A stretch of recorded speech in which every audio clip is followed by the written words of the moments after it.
Welcome to Super Money. If you are very close to your retirement or you are very close to your income stopping for whatever reasons, then what are the things that you should do to avoid the forthcoming bear market? When is the bear market coming? I don't know. Is it already upon us? I don't know, because after 6 months, if the index is 20% higher, we would look at this as saying, oh, this market was so cheap. So whether we are in a bear market, whether we will come into a bear market, let's not argue about it. Let us be sure about one thing: markets will be bullish and markets will be bearish. So is it bullish now or is it bearish now is not a question which I am willing to answer.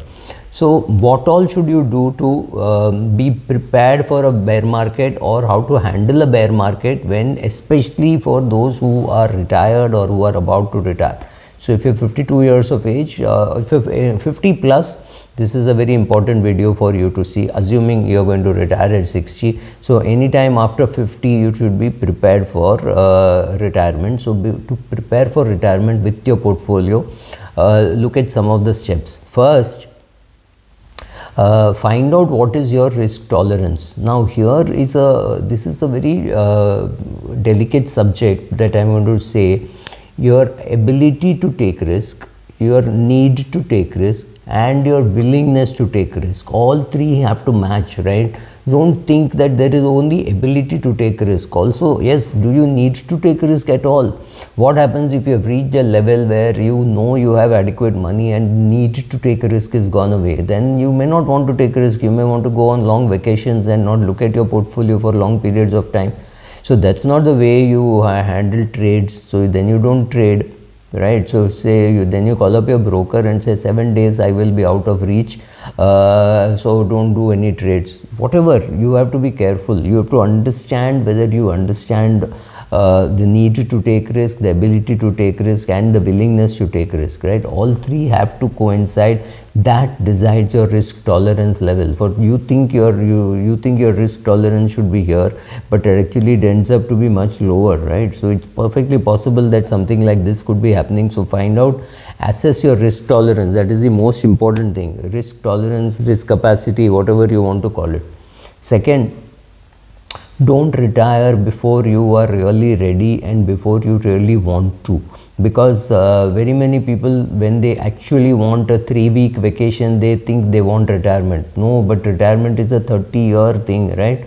So don't assume that you want a break. Yes, when you take a break, it will feel very good. After 2-3 days, 5 days, maybe a week, you want to go back to your routine. So remember whether you're mentally prepared for taking the break, whether you're ready for retirement. If you're not ready and your company does not want to keep you, maybe you look for another employment. I don't care. But if you are mentally ready and willing to take, your spouse is willing to take, and or rather your spouse says please take, your family says please take, then only you take. Please involve the people around you to know whether you are really ready for retirement, right?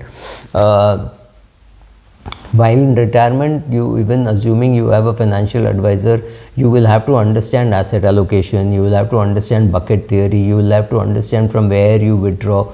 For example, recently a friend of mine was between jobs for about 4 or 5 months. He did not stop his SIP, but he was withdrawing money from his funds. It did not make sense to me, but well, that's what he thought it should do. He was withdrawing from equity funds, he was withdrawing from anywhere, wherever he saw money and he wanted that much, he was withdrawing, which was not a sensible thing to do. Then I had to tell him that you have to withdraw from your liquid fund, from your ultra short bond fund. You know, those are the places from where you withdraw for your day-to-day needs.